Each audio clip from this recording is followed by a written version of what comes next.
Hello, and thank you for joining us. On behalf of Wilco Tech and Carasoft, I would like to welcome you to today's webinar, Mastering DoDD 8140.30M, a deep dive into DCWF implementation. And at this time, I would like to introduce our speaker for today, Rich Edwards, VP of Product Operations, Wilco Tech. Rich, the floor is yours. So as Abby mentioned, this is our second part of a webinar series that we're doing on the 8140.03 manual that came out in February.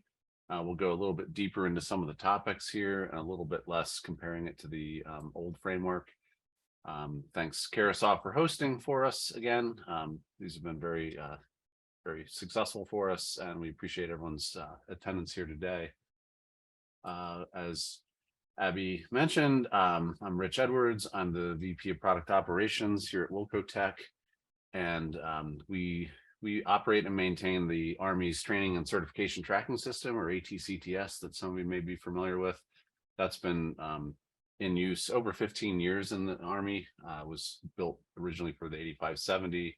Now we're transitioning it into support for 8140 for the Army.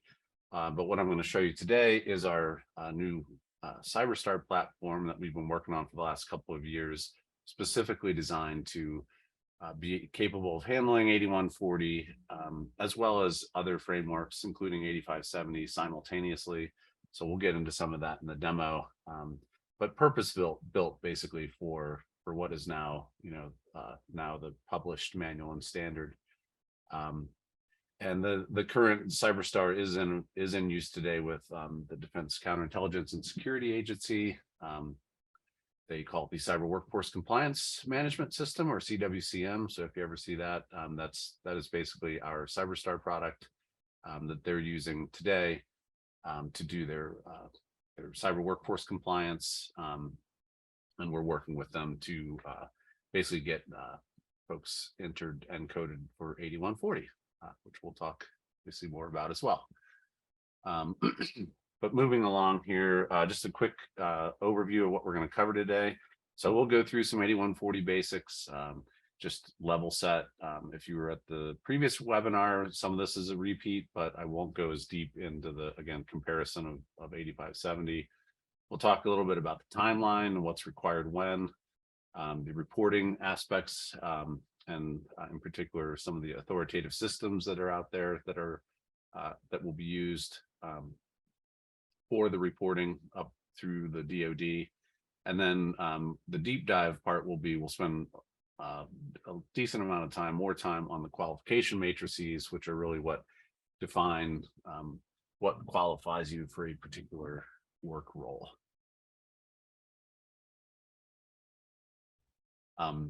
So with that, I believe we have our first polling question coming your way, and I believe that comes through the Zoom app. So please go ahead and answer that. We appreciate your feedback for sure. And while that's going, I will just keep moving us forward here in the deck. I know the deck will also be available as well as a recording of this, so it will be available after the fact. So getting into 8140, or what's known as DCWF, the Defense Cyber Workforce Framework. Basically, if you're familiar with the old 8570, a dozen or so work roles, what the DCWF is designed to do is to try to, really modernize the cataloging and the qualification matching of the cyber workforce within the DoD. It is based on the NICE framework that came out of NIST, but the DoD has already sort of modified it from what NIST was doing. And in particular, if you're familiar with the NICE framework, then they had the concept of categories and specialty areas that then eventually led to work roles. But in the DoD, they moved to just a single hierarchy of workforce elements, and then within those workforce elements are these work roles. Now, there are 71 work roles defined. Each work role has a proficiency level as well. So a basic, intermediate, advanced, kind of level 1, 2, or 3. And the qualifications are different depending on the proficiency level and the work role. So the way that we see this and that we've implemented in CyberSTAR is it's essentially 213 unique work roles. In some cases, they share information. In other cases, they don't. And the qualifications can certainly be different per proficiency level, per work role. We'll get into more of the detail there, but I like to give a high level view here. Also worth noting that the DoD, prior to releasing the manual, did come up with some new workforce elements, which we're big fans of. So the AI and data element, and then also software engineering, they kind of split out some of those sorts of roles into its own workforce element. And they intend to, this could expand as well and change over time. So it is designed, the framework is designed to be modified over time. And that's part of what, Wilco Tech, that's what we bring to the party with our CyberSTAR application, is we stay on top of the standard, we stay on top of the regulations, and we make the updates to our software to accommodate those over time. And as you'll see when we get into the demonstration, you can also customize and will in fact have to customize in certain situations. And therefore we built CyberSTAR, the tool, to be very customizable, very easy to keep up to date, even through configuration, but also through regular software releases as necessary.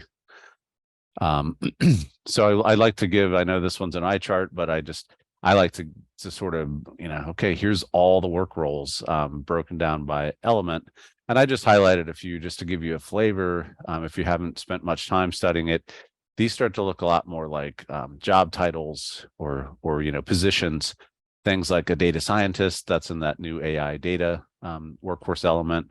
But it goes, all through the cybersecurity workforce. AOs, ISSMs, have a work role, and there are qualifications associated with those. DBA is a great one. Most folks know a DBA or two. So that's now called out software developer. But really, the intent was to try to really bullet out all the different roles that people are currently doing, frankly. And call them out as such. So each role has, its 3-digit code. So 421 is database administrator. And each one has a list of knowledge, skills, abilities, and tasks associated with that.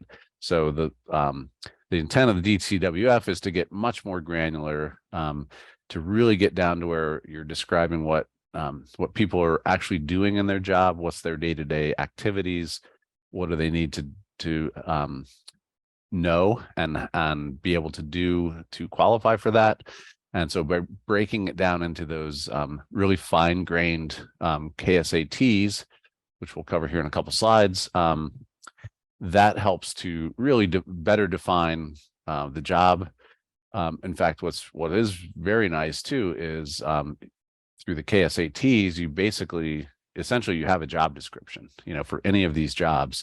It's been, that was the activity of the NIST and NICE framework developers. And then, as I said, the DoD has taken that and, taken it even further. So the idea is to be more closely aligned with actual job functions, and also define it in such a way that it gives you a clear indication of like where you may want to go next. And we'll probably won't hit too much of that in this webinar, but we do have some solutions along those lines as well. So I mentioned proficiency levels. So again, I've got stuff, right out of the manual basically, but the concept of proficiency levels is that it's a basic, intermediate, or advanced. Basic, you're pretty, you're under specific guidance, so you have a close boss, helping you through things, but you know the basics, and you can do, structured types of tasks. Intermediate, obviously, you can do some more complicated, less routine. You need less overall, less day-to-day guidance. And then of course, advanced is where you can, you're sort of an expert, and you can not just do the work and do the complex stuff, but likely provide that guidance to others. One thing that is worth noting, I like to point out here with the proficiency levels, is So each work role, which has its 3-digit code, so each of those 71 work roles has a set of KSATs associated with it. But those KSATs apply to all proficiency levels. So the difference being how autonomous are you in performing some of those knowledge, skills, or abilities or tasks.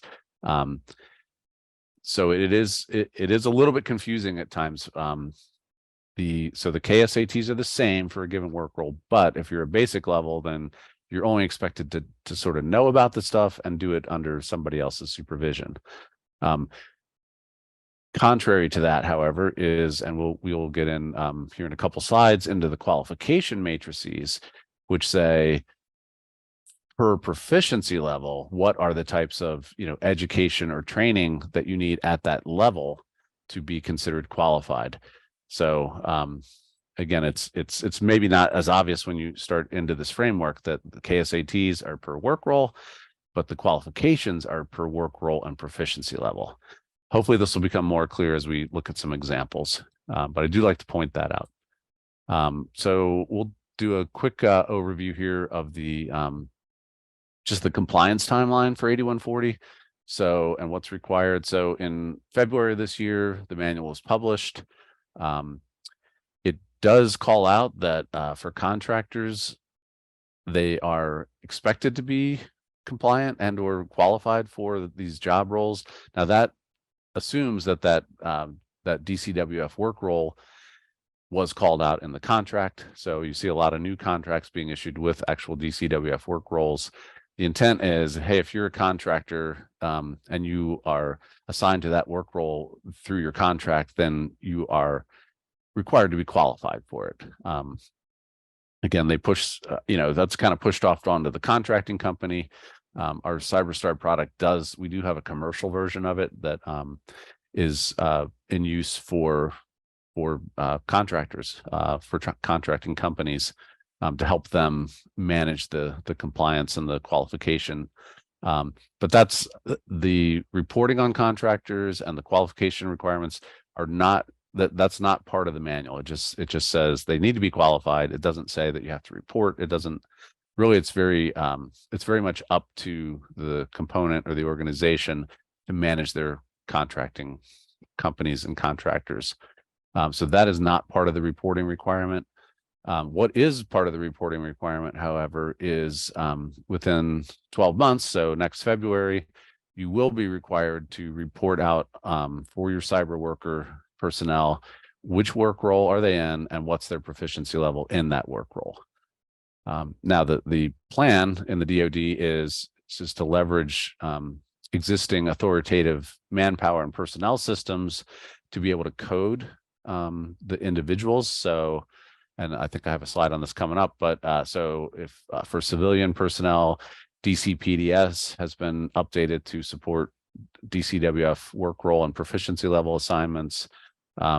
Other manpower systems either have been or are currently being updated.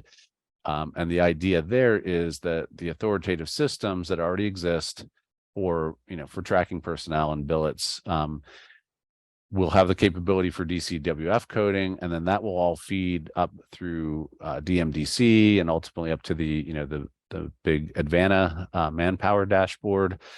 And so this first year requirement is all around getting a view of the workforce. How many people do we have in these kinds of positions? How many open positions do we have?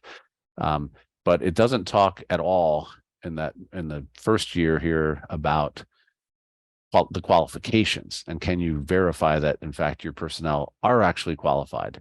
So first year is just sort of like, okay, let's get everyone coded, let's use the existing systems to report up, so we have a high level DoD manpower type of report. But then you get into the second year, so by 2025, this is where you're required to have to be able to show the proof of qualifications for these workers. And they did split it up. So in that first year in 2025, it's really just the cybersecurity workforce element that is required. And I believe that's 13 of the work roles, but probably the 13 they deemed probably the most critical to make sure there's qualification. And then finally, 3 years out in 2026 is the intent is you have to be able to show proof of qualification for all the individuals in all the workforce elements and all the roles. Now there is a caveat in that regard too, in that as people are assigned to roles, you do have 9 months to meet what are they call the foundational qualifications, and then a full year to meet what are called residential qualifications. These will become more clear, hopefully, in the next few slides, what those mean. But there is a grace period, essentially, of a new worker comes in. Okay, so you have a year to get them, up to speed and prove their qualifications exist and are matching their work role. So it is it's obviously a staged approach, and there's, it's years of timeline. But what we've been hearing from a number of agencies and components is, everyone's trying to get a jump on it. And hopefully, to us, the idea is this is a great framework. If you have the right sort of tooling around it and can really leverage it, it is a really great way to better define your workforce and better show paths of career paths through these different work roles. But you can't really do that unless you're tracking the things that are required. I mentioned authoritative systems. So again, here's some examples. Civilians, in DCPDS, Army's got FMS Web. There's FMTS for fourth estate agencies. Air Force and Navy have their own systems. So all these systems will support the coding. They will probably never support the qualification matching. And that's really why we built CyberSTAR. I do mention over here on the right as well the fact that there are no authoritative systems really for contractors. However, we do know that the U.S. Army does use our ATCTS platform to track contractors as well as civilian, as well as military, particularly in the work roles and qualifications for those work roles, as well as the DCSA is now using basically the CyberSTAR platform to do the same. And so that was one of the points of building out CyberSTAR was to be able to track all kinds of personnel. And there are different requirements even depending on the type of the type of personnel. So contractors may need a appointment letter, and civilians may need a 308 form. So there are different qualification requirements, not as part of the framework so much as part of just the personnel requirements.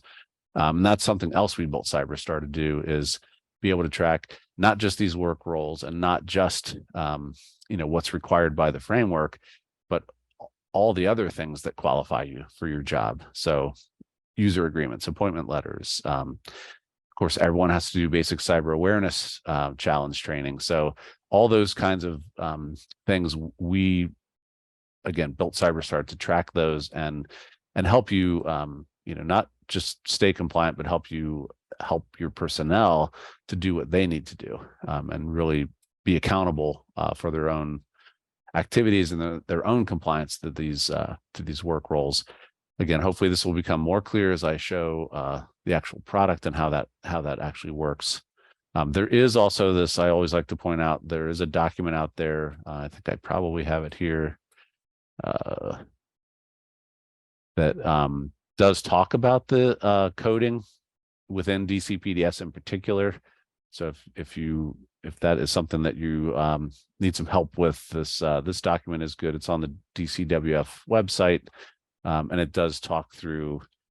It does, for example, list out some of the manpower systems, but then it goes into a fair amount of detail on the DCPDS system, and even how to go in and find the right things and code them appropriately. So it is a great resource if that's a task if that's something you're tasked with. So back to the slide deck here.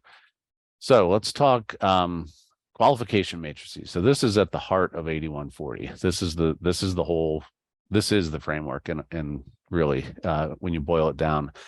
And this is this diagram's again right off the DCWF website, but it breaks things down into the foundational qualifications, and these apply for a given work role, and you see the proficiency levels there: basic, intermediate, advanced.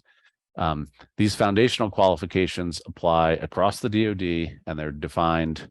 The matrices are defined by the DoD, by the what's called the Cyber Workforce Management Board, or CWMB. They are responsible for defining this sort of top section here, first couple foundational qualification areas, and then there's the residential qualifications, which these then go down into the residential or component specific agencies or organizational entities. It could even be at the unit level, and this is where on the job qualification requirements exist, also environment specific. So that's typically like computing environments. These are left to the components to define, but the requirement in the manual is that you document them and you show how you meet them. And again, this is where, this is why we built CyberSTAR, because it's a lot to track.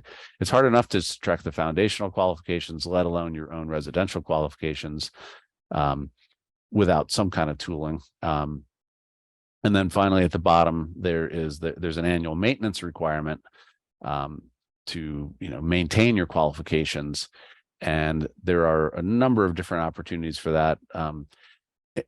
It's worth pointing out too that your annual maintenance requirements don't start until you have met all the above qualifications. So until you've met all your foundational and residential qualifications, that 1 year clock doesn't start.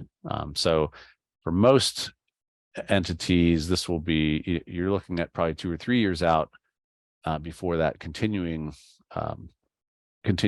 development requirements kick in. But a good example is this webinar today. There's one CPE credit available that would go into your bucket of your annual maintenance bucket, if you will. There are a lot of activities that can be done there. The manual gives a lot of examples, but again, this is a case where they are going to leave it to the discretion of individual components to decide what they think qualifies for that annual maintenance. The other thing I like to point out with this matrix is this is we think a great improvement over the old 8570, because there are options now. So in the old 8570, you just basically had a certification. That was it. For if you're an IAT 1, you got a choice of 5 certs, and you got to have one of them. So that's this personnel certification line item. But the point of the DCWF and the expansion of it was there's other ways, and sometimes better ways, frankly, to show that someone is qualified or trained for the position. And so 8140 opens up this idea of there's an education option, or you could do a particular kind of training, and these trainings are defined in the 8140 training directory, which I believe I have here. Again, off the DCWF website, they have already identified, I think it's roughly 70 unique courses. And this, I don't expect you to read this, but just showing you kind of what this looks like is these have been approved for and they come from a particular component. Typically, they apply to a particular work role and a particular proficiency level.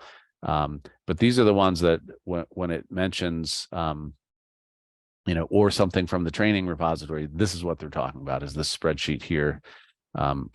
And again, there's Army, there's Marine Corps, there's stuff from the National Defense University that is in here. So there are a number of options here. Instead of doing a certification, you can take an authorized training course to meet the requirement.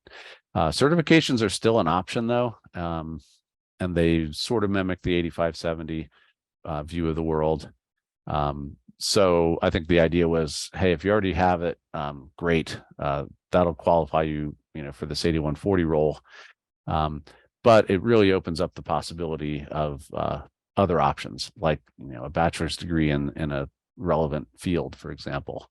The other one to point out here is this foundational qualification alternative. So it's really these top kind of 4 blocks. It's like education or training or certification or this alternative, which is essentially it's a KSAT level assessment of a person, for a particular role. And there's a lot of information in the manual about it, about how to go about that. There is also this evaluation spreadsheet example that again is from the DCWF website that essentially shows, for a given role here, this is an AO, code 611 is the DCWF work role code. The idea is you would bullet out all those KSAs and then, have some sort of an assessment. Again, there's a lot in the manual about who can do these assessments, and but the goal is you assess the person against the KSAs, and then as long as they have a 70% or greater overall coverage, then that qualifies them. And there's actually something called out in the manual that is, and I can never quite remember the name of it.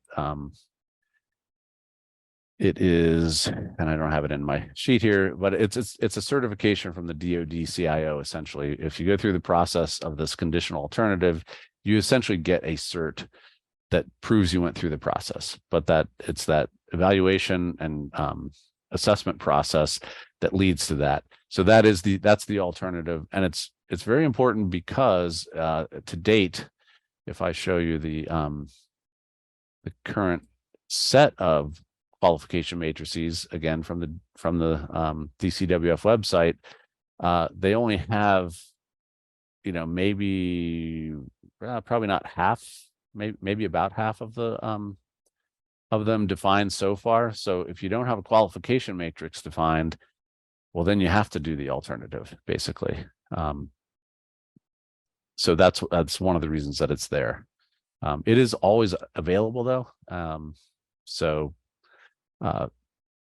it is another OR there essentially. But this is an example of a security architect where you see things like, education. So associate's degree for basic and intermediate, bachelor's degree for advanced, and this is where I mentioned the trainings listed in the 8140 training repository. That's that other spreadsheet, or these certifications still can apply, or the conditional alternative. And then they, as it gets down here, it's in particular the residential is, component discretion essentially. Let me go back to my deck here and move us along. So this is just essentially just a graphic of the spreadsheet we just looked at, but it's you see the degrees. In this case, for the security architect, there are actually for the intermediate level, there are actually 2 certifications through NDU CIC that apply, and there's 3 of them for the advanced. And then of course there's the certs, and on and on. I won't reiterate all the then there's the residential, then there's the annual maintenance. So ultimately, everyone in a cyber worker role is going to have to be able to show, compliance to these qualification requirements over the timeline that we already reviewed. And so this is, I showed the spreadsheet example, but the idea here is that the residential qualifications can be, so I don't want to confuse things here. So there's the conditional alternative, which is this KSAT based, but from a component level, you could do something very similar. And we've seen this number of agencies do this, where their on-the-job training their plan is to leverage, really the KSATs, and then have a training program built around that. So again, I think the KSATs have a lot of value beyond just, compliance. It's more helping to identify what does someone in this role need to do, and how do we make sure they can do it, and how do we help them through the steps to learn how to do these things.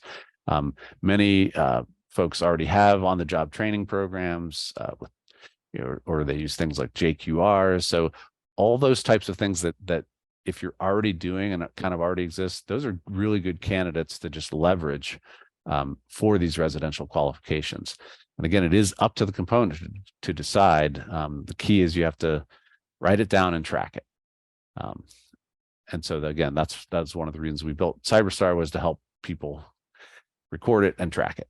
And then, of course, as I mentioned, computing environment is typically, that's a part of a residential qualification.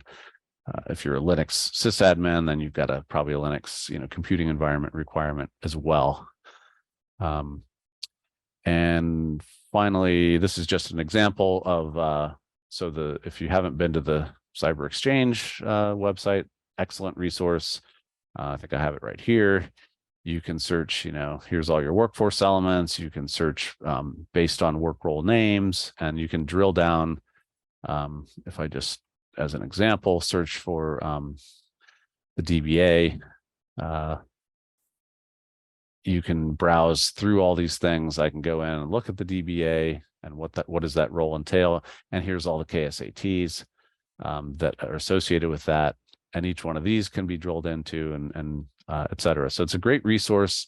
But I'll show you in CyberSTAR how we've kind of built a lot of this in as well, and put some tooling around it to make it a little bit more useful for the types of tasks, as in particular identifying what work role someone should be in, but also helping with the KSAT assessment building.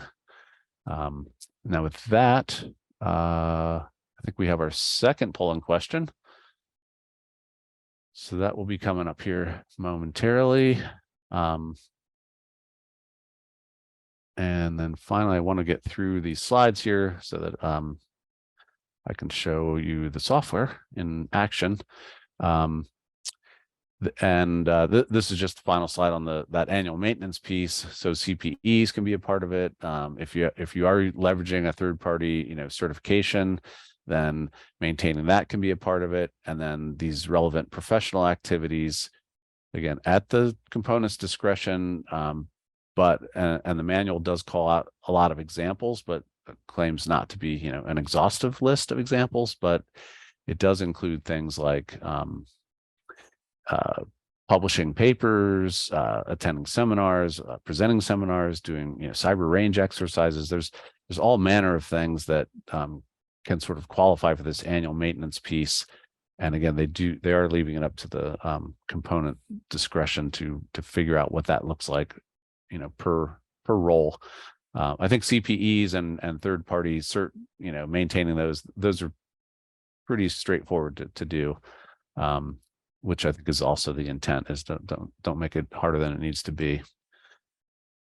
Okay, so with that, great. Yeah, I'm ready to jump into the software, which I have running right here. So CyberSTAR is a web application. We built it, again, specifically to handle the cyber workforce frameworks, be it 8140, 8570, NICE, and frankly, any other frameworks that are out there can be handled. We also design it to be highly customizable through configuration, so that it's designed to be multi-tenant, and that each agency would have their own tenant, and it would not be sharing data with other tenants. We'll always, sort of prime it with the 8140 and 8570 work roles and the qualification matrices, et cetera. That's kind of out of the box, but it's also designed to be able to be customized, per customer, essentially per tenant, and needs to be. And in the case of the residential qualifications, it's currently running in Azure Gov Cloud. We've got ATO through DCSA. It's considered, their instance is considered IL4. but we can do, IL2 up through IL5 today, designed, for cloud native, STIG compliant, secure application. So what I'm showing here is the basic overview page, and part of the concept of CyberSTAR is to try to use CyberSTAR as the tool for setting the policy around what are the qualifications, what are the work roles, what does need to be done, and then so it's a policy, definer, capturer through configuration. But then the idea is to enable basically every individual user to understand what do they need to do for the work roles that they're in, and when do they need to do it by. And one of the big things that we're keeping track of is, expiration dates, for example. So all of our customers use CyberSTAR to track their cyber awareness challenge training, because those are annually required to be renewed, and it's on the date a year from the last time you took it. So every single person practically has a unique expiration date. That's easy for us to track in the software, and to let people know when they have something to do, like, hey, your cyber awareness is about to expire in 30 days. You need to go retake it. So we have this to-do list to try to make it really easy. Hey, what is it? What do you have to do? There's also email notification happening behind the scenes, so that as things become due, and again, all this is through configuration, we'll send out emails to individuals and say, hey, you've got something to do. You have a cert that needs renewed, or you got assigned a new work role, and now there's new requirements. What I'm showing here, though, is the, Sarah Smith here. She's the ideal employee, personnel member, because she has nothing to do. The pending verification is that's a feature that we have built into CyberSTAR as well, which is nothing is trusted until it's verified, or if it comes from a trusted system. And so if Sarah here has uploaded her Security Plus cert to meet a qualification requirement, it won't be considered trusted or verified until it is verified by, again, someone deemed through the configuration of the system. Usually it's a manager or a compliance officer or somebody along those lines that would have the responsibility of verifying that manually uploaded certification. But the real power comes when you, and we again built CyberSTAR to integrate with other systems, learning management systems, cert providers, et cetera. We have integrations with JKO and FedVTE and Skillport/Percipio. And the power there is we can pull in those qualification artifacts automatically from a trusted system, associate it with the proper personnel, and then that information is considered verified. So it really streamlines the process quite a bit. And as an example, the Army, about 90% of their qualification artifacts come in through that kind of a mechanism. So that's really the power and the goal of CyberSTAR. But what I did want to show here with Sarah is she was already coded for her IAT1 role, 8570, but also through the DCWF coding exercise, it was decided, well, she's a software developer, actually. So that's a much more specific role, which is good. And if I look at her work roles in the IAT1 world, she had the baseline certs for IAT1 was any one of these 5, and you're good. And she's got her Network Plus, so she's great. When you get to the DCWF world, it's similar, but there's typically more options, because these foundational qualifications for the software developer role looks a little bit different. It looks like, hey, if you have an associate's degree, you could qualify, or there's a GSEC cert, or there are, again, from that 8140 training repository, there are Air Force trainings as well as a Marine Corps training that have been deemed appropriate. And in this case, Sarah had already taken the Computer Systems Program Apprentice course, and so that qualified her for this role. The other things I mentioned, this yeah, here's the name of it. I couldn't think of the Specialized Cyberspace Workforce Experience Certificate. This is what it results from that foundational alternative KSAT assessment. Once you've gone through that whole process, this is the result. So that's always an option, really, for any of these work roles or proficiency levels. So it will show up as we have it configured here in CyberSTAR. That will show up as an option all the time. As is, there is a waiver capability as well. This is intended for short-term, usually extenuating circumstances. But again, the manual does call out that, hey, if someone's deployed, for example, they can't do any extra training, then you can issue a waiver. And these are typically intended to be, 6 months or less kind of idea. But it is, again, still an option. And if, as you're tracking people's qualifications, it could become very important for certain, sets of personnel, especially if they're deployed or in unique situations or long-term leave or what have you. So there is some, they do account for that. So this shows how we can have a person coded, simultaneously for both 8570 and DCWF, and we can track qualifications independently and report on them independently as well. Let's see, let me just check my time here. Okay, so that's a real high overview of the CyberSTAR, and this is what a typical user would see.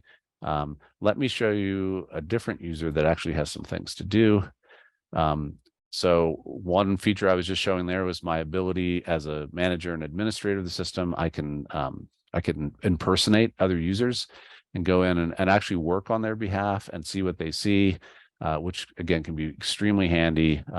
If you're a unit manager and you got folks deployed and they can't get to the website, but maybe they can email you something, you can then work on their behalf. And we track it all through an audit log, so we know who did what and when and who it affected, et cetera. So it's fully auditable as per STIG requirements, et cetera. So I am a super duper admin. I've got lots of different options here, but what I wanted to show was here's my personnel list, and I have some folks compliant, some non-compliant. But Mr. Michaels here is an example of, and again, we track all these different fields. These can be, pulled in through data imports. These can be, we can interact with Active Directories. We can, there's a lot of things we can do to pull this information. We do always do enterprise authentication, so we can get stuff off your CAC, for example. So we try to, as much as we can pull information in automatically, we do, but there's always the opportunity to edit it manually as well. So in this case, we've got Joe Michaels. He's an IAT1. He's compliant because he's got his Network Plus. He's been coded as a DBA, and he is compliant with his foundational qualifications because he also happens to have a Security Plus, which he probably got specifically to be compliant here. But what we see here is we've defined some residential qualifications for DBAs in our organization. And since, in this example, we're an Oracle shop, we want all of our DBAs to have some kind of Oracle certification. Now, that's not required by the work role or by the DoD. That's required because we're an Oracle shop, and that's what we want our DBAs to have. So if I look at Joe's profile, what you'll see is he has something to do. And in fact, what he has to do is he needs to do one of these two. These are his two options. Now, let's say he's already got his certified specialist certification. So it's as simple for him as going in and saying when it was completed. With certs, there's usually an expiration date on them as well. So we collect that so that we know, when to notify him and when is he out of compliance if he doesn't keep things up to date. again, most certs have an ID field, and then at this point he can upload his cert file and save it off. And now this is an example of that trust but verify, where okay, he did his part, he's nothing to do there, but now it's got to be verified by someone, again, deemed appropriate through the configuration of the tool. Someone now has to go verify that. And he can always, take a look at his own work roles and drill down, like I showed on Sarah, and understand why he's non-compliant, because he doesn't have one of these yet. It's not verified yet in this case. If I go back here, because I'm his manager, I now get notified. And again, these are notified through the tool, but also notified via email that, hey, you've got something to do to keep this ball rolling. And I can verify him and say, great, you're good. So now Joe is compliant. And I know I want to keep an eye on the time here. I wanted to show just a few more of the configuration type settings. I keep mentioning everything through config. That's this whole admin section.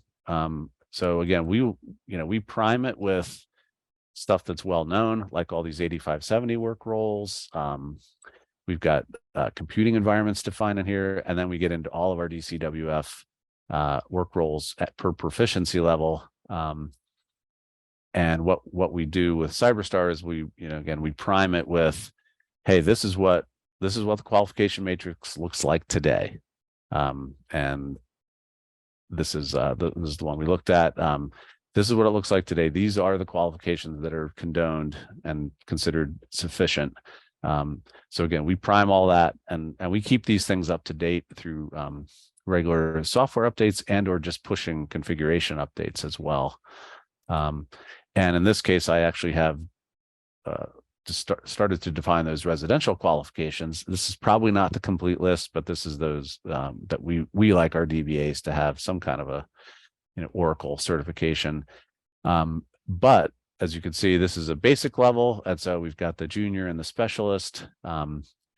If I look at the more advanced levels, then as you would expect, number one, there are different requirements here. There's a lot more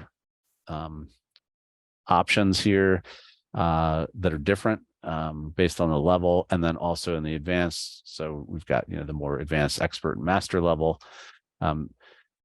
So the power really of CyberSTAR is defining these qualification matrices in a tool designed to do so, and then once they're defined here, that's where the software really takes over and says, okay, so anyone in that role needs these requirements, we'll notify them.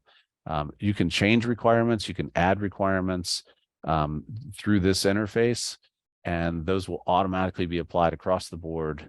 So if you, for example, added a new residential qualification, or maybe you add just a new option, and folks still weren't meeting it, they will get notified via email, and then they can go to their to-do list and find, well, what is it I have to do exactly? So that's the work roles. We also track all kinds of credentials or qualifications, certifications, trainings. This is where all those trainings from the DoD 8140 database can be put. You can put your own trainings in here. These can all be highly customized and added to. So if you had, for example, an on-the-job training kind of program, you could enter that in here, and then you could tie it to a particular work role. The other key piece here are the collections. So this is how you say, hey, one of any of these can be done. And this started back in 8570, but it's even more important now in DCWF to have, because it's this or that or the other thing. So our concept in CyberSTAR is a collection is that. It's saying one of any of these things qualifies you. So it works very well for the for specifying those foundational qualifications, because that's essentially how they work. Okay, so I am at 11:51. I'm gonna pause here. Obviously I can't show you everything about the tool. Hopefully this gives you a sense of the capability of managing these frameworks, and again, trying to do it through configuration and let the software do all the kind of the behind the scenes matching up with people, notifying about expirations, keeping track of them. We didn't get into a lot of the reporting, but that's a key aspect of this tool. I will show you briefly an example report. I was looking specifically at, hey, who do I have coded for DCWF roles so far? And what are they compliant or not compliant yet? So I have, we can dump out all kinds of, basically all the data you saw captured there can be reported on, through CSVs and Excel files, including the, hey, are they compliant or not compliant with a particular qualification requirement? And then we, as I mentioned, we're tracking due dates and expiration statuses, et cetera. So all that can be reported out. I don't, unfortunately, today have a ton of time to go through more, but there is an awful lot of capability on the reporting side of things, which is really, that's sort of the punchline, if you will. It's we have a tool that's great for defining the requirements, keeping people on task for the requirements, tracking those requirements, and then finally reporting out on those requirements. And with that, I will pause here. It's really hard to monitor the questions when you're presenting, so I'm going to go into see if there are any unanswered questions. Okay, so we have some open questions here. So the first question was just, so in the example of the security architect, they don't have to have a cert. They can qualify by way of a foundational qualification alternative. Yes. Or they may also have a degree. So they may have and again, it's pretty detailed in the manual, but if they have a bachelor's degree in a relevant field from an accredited university, that may qualify them. So yeah, the idea is that what the DoD is trying to get away from is the only way to qualify for something is through a third-party certification. It's not very practical. Doesn't really fit the need anymore, I'll say. Let's see, I got another. There's some questions about cost. That's something we'd be happy to talk to you about. We can do demonstrations. We've generated a number of ROMs. I'm not on the sales side of things, so I'm probably not the best person to ask that. More on the technical side and the software delivery side. But we'd be happy to talk to folks about that. Let's see, would you be able to transfer a package from one part of DoD to another? Okay, so this sounds like the kind of rotational workforce idea. The answer here is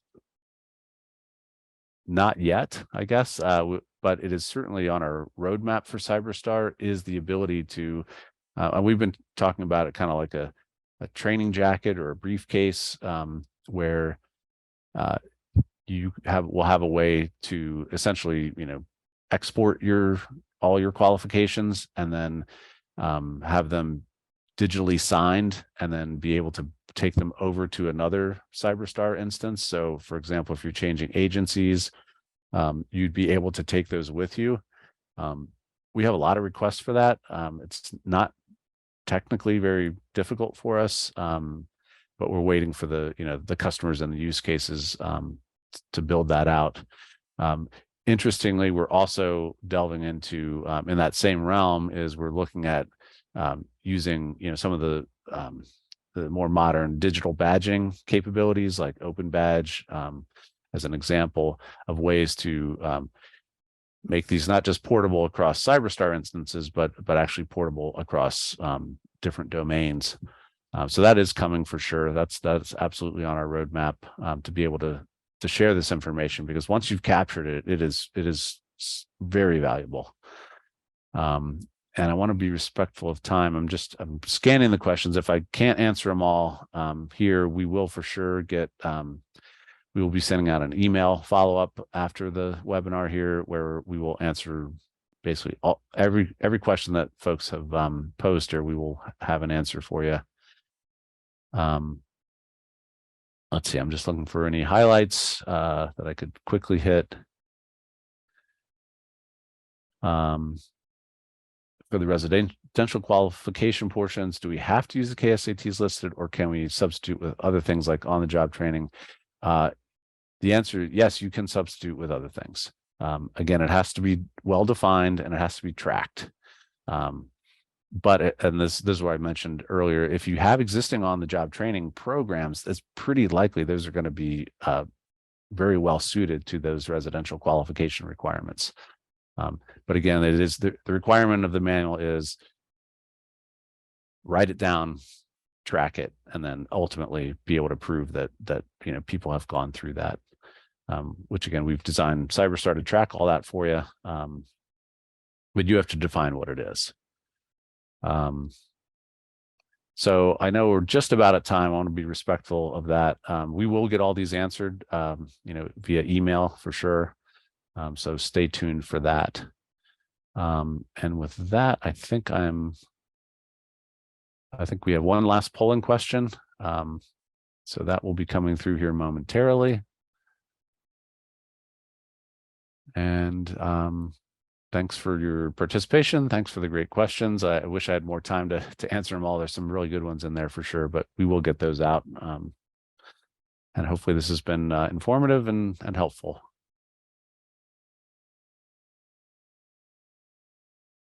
All right, thank you so much, Rich. I am going to take back control here real quickly.